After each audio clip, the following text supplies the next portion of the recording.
Hello and welcome back to SSB Crack Exams. I'm Anuradha, and in this session, I'm going to give you certain eligibility criteria that you need to keep in your mind before you apply and appear for your National Defense Academy or Naval Academy examination. In other words, NDA NA examination.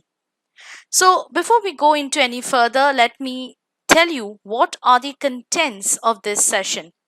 First of all, we are going to give you certain information about the sex, marital status, and nationality criteria, criteria for the age limits, criteria for educational qualifications, criteria for physical standards, and ultimately certain important points to note while you are checking your own eligibility criteria for the NDA NA examination. So, first thing first, I want to start with a short disclaimer. So, the candidates applying for the examination should ensure that they fulfill all the eligibility conditions for admission to the examination. Their admission at all the stages of the examination will be purely provisional, subject to satisfying the prescribed eligibility conditions. Mere issue of admission certificate to the candidates will not imply that his candidature has been finally cleared by the Commission.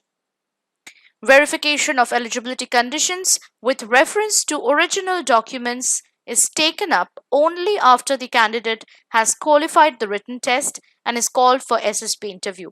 So therefore, it's important that you first check your eligibility criteria, and based on those eligibility criteria to appear for your NDA NA examination. So let's start with the first criteria, and that is sex, marital status, and nationality criteria. So a candidate appearing for the NDA NA examination must be unmarried male. No female candidates are allowed to sit for the examination. Only male candidates can sit for this examination, and they have to be unmarried. Candidates must undertake not to marry until they complete their full training. A candidate who marries subsequent to the date of his application, that is, after he has applied, though successful at this or any subsequent examination, will not be selected for training.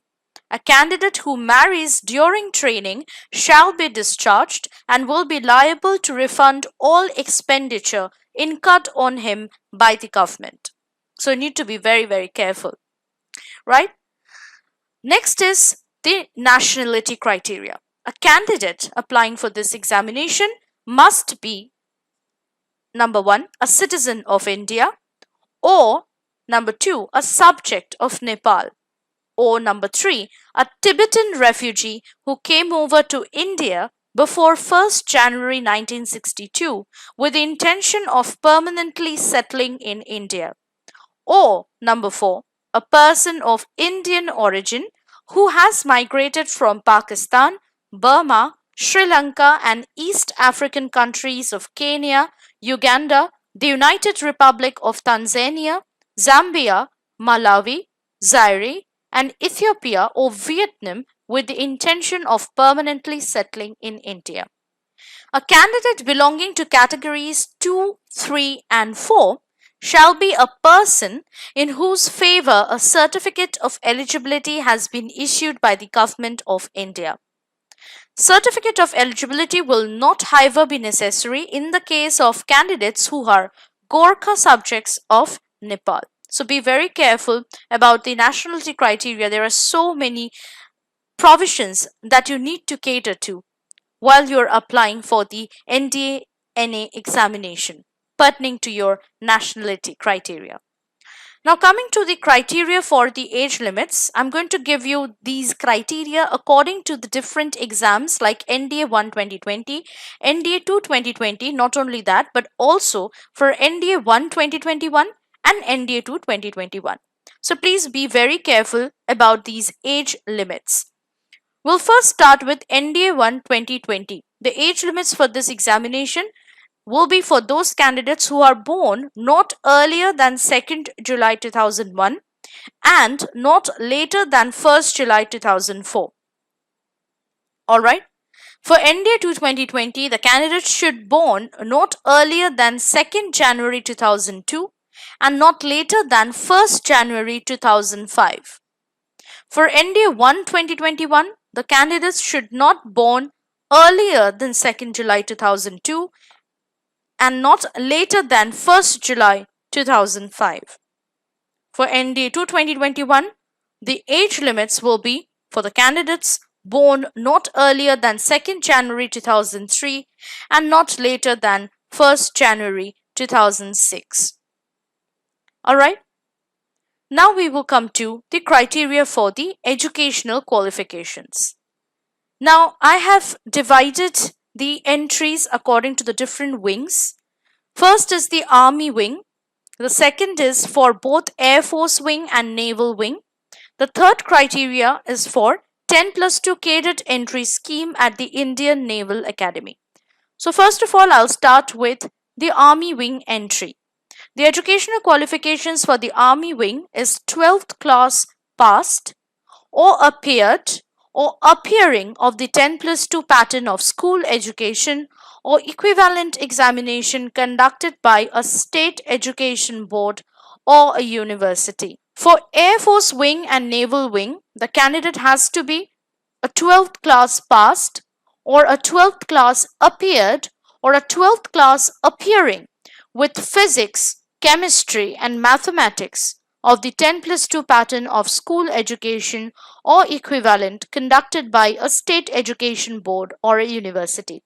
For a 10+2 cadet entry scheme at the Indian Naval Academy, the candidate has to be 12th class passed or appeared or appearing with physics, chemistry and mathematics of the 10+2 pattern of school education or equivalent conducted by a state education board or a university. Right? Now we will go on to the criteria for physical standards. Now the candidates must be physically and mentally fit according to the prescribed physical standards.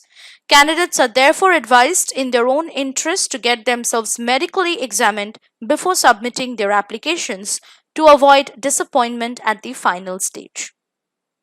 Now I hope that going through all these criteria, there are certain important points that you also need to remember before applying. So let's come to those important points then. So there are certain important points you should make a note of. First of all, candidates appearing in the 11th class exam are not eligible for this examination. Only those who are appearing for their 12th class exam are eligible.